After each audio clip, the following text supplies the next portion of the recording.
Hi everybody, this is Mahalabib. Today we are having a very nice short story which is called Silence by Thom Brodkin. It's a romantic short story. Let's start reading the story together. There is a peace at sunrise that surpasses all understanding.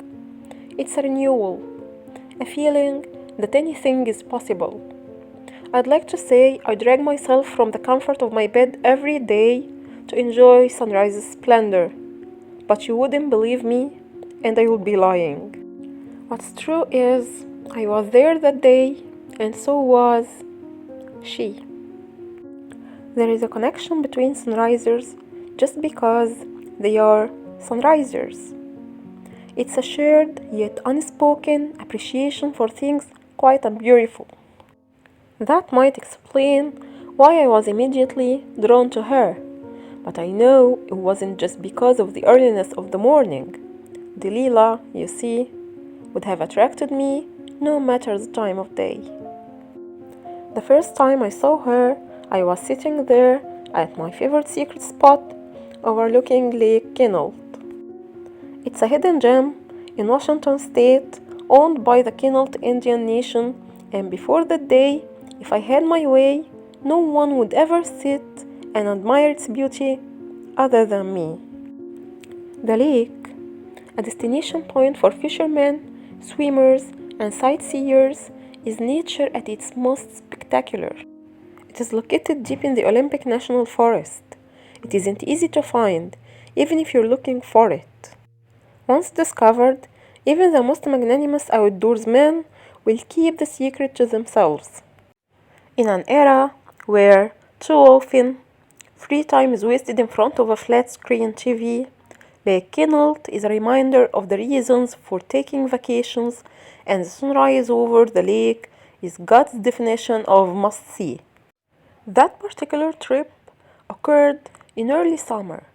I remember it vividly because I had to be in place just after 5 a.m. to catch the sun as it appeared over the mountain. Summer is the best time to watch the sunrise because no one in their right mind would be up early enough nor would be hardy enough to make the journey to my secret spot. No one except me and Delilah. Is this seat taken? Not many people can remember the first words spoken by or to the love of their life, but I absolutely can. That morning, as I turned to see from where the unexpected voice was coming, the first light of dawn revealed the most beautiful girl I had ever seen. Not all men might have thought so. Delilah wore no makeup, a pair of ripped jeans, and a faded brown hoodie. Her hair, perfectly auburn, looked as if it hadn't been touched since she rolled out of bed that morning. It was obvious she had made no effort to look beautiful, and yet she had an inner spark that couldn't be hidden, not by tattered jeans or a faded hoodie. Something changed that first moment I saw her. I changed. I had spent years guiding my secret spot, and now, surprisingly, unexpectedly, delightfully, I wanted nothing more than to share my sunrise with her. I, unfortunately, was not born a poet, and as such, the most romantic thing I could think of in response to her inquiry was, "It's a free country." With that, she invaded my secret spot, both next to the lake and in my heart. The silence that followed was both loud and revealing. Delilah wasn't there for small talk. She was there to admire the beauty of sunrise.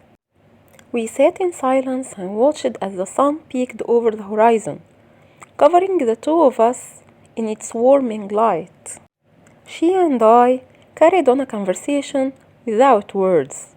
She told me silently that she understood the importance of the moment, and I responded in kind that this moment was made all the more special because she was there to share it.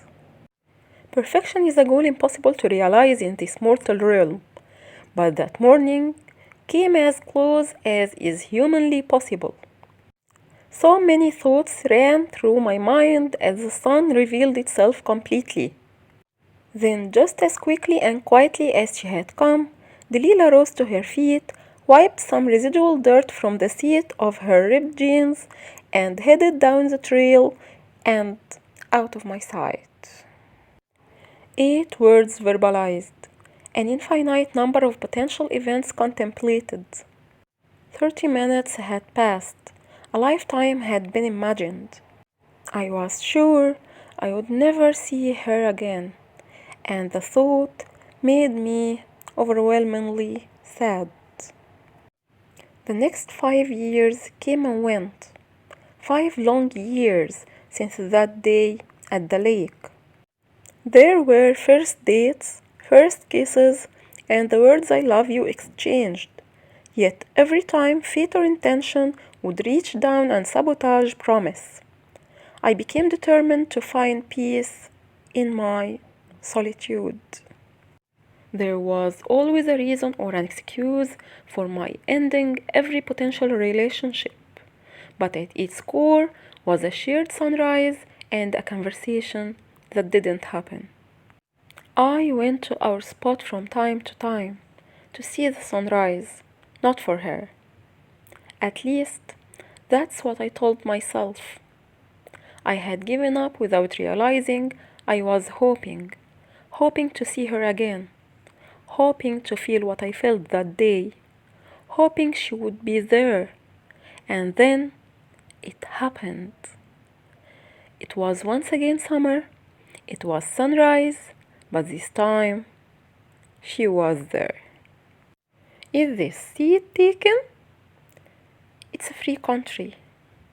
The same 8 words. At the time, I didn't know that she, too, had often made the trip back to our secret spot. Seeing her again, I knew I wouldn't let the opportunity slip from my grasp. Not a second time. When the sun had completed its part in our play, Delilah rose to her feet and wiped the dirt from her jeans exactly as she had done 5 years earlier. This time, however, I stood up as well. My name is Peter. I don't like coffee, but I'd really like to have a cup with you. My name is Delilah, she responded matter-of-factly, and I would be glad to share a cup of Joe. She called it Joe? It's funny the things that confirm that a love is real. I couldn't tell her that day for fear of losing her, but at that moment I was sure. I had said I love you to others before, but it was obvious to me that I had lied.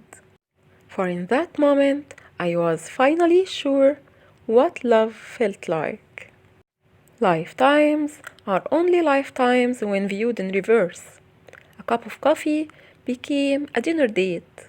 A dinner date became a commitment became a proposal, and a proposal became forever. There were kids and dogs and vacations, but more than anything, there were trips to Lake Kennel. Always at sunrise, always just the two of us, never any words spoken. You never know the last time is the last time until it's too late. The final trip we took to Lake Kennel was like all the rest. It took a little longer for tired old bones to make the trek, but we found our spot, sat together, and conversed in silence. The sun, unaffected by time, rose as perfectly as always, but Delilah rose only with my help. Would you like to share a cup of Joe? She knew I did. She knew sitting next to her pretending to like coffee was my greatest pleasure. She also knew she would never come back to see another sunrise even though I was too stubborn to admit it to myself. That day in the cafe, we told stories of family and friends, living and lost, as we sipped on what had eventually become my favorite beverage. We made a mental scorecard of our life and realized we had won. 2 days later, I lost her. Just like that first day at the lake, I watched her as she left me alone, this time without even the hope of returning. The sadness I felt from years back flooded over me like a tidal wave. "I'll save a seat for you." Those were her last words to me. True to myself, I replied, "It's a free country." Then she was gone. One day, hopefully soon, I will watch the sunrise with my Delilah again, only from a far better secret place. Until then, I only go to our special spot at night. I am never alone when I go there. I make my way to our clearing and sit down just as I did all those years ago.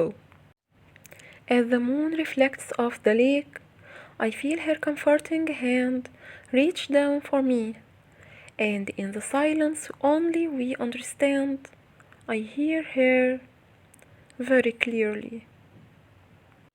If you liked our story for today, feel free to hit the like button and subscribe to our channel to reach our next stories easily. Thank you for watching. See you next video. مع لبيب.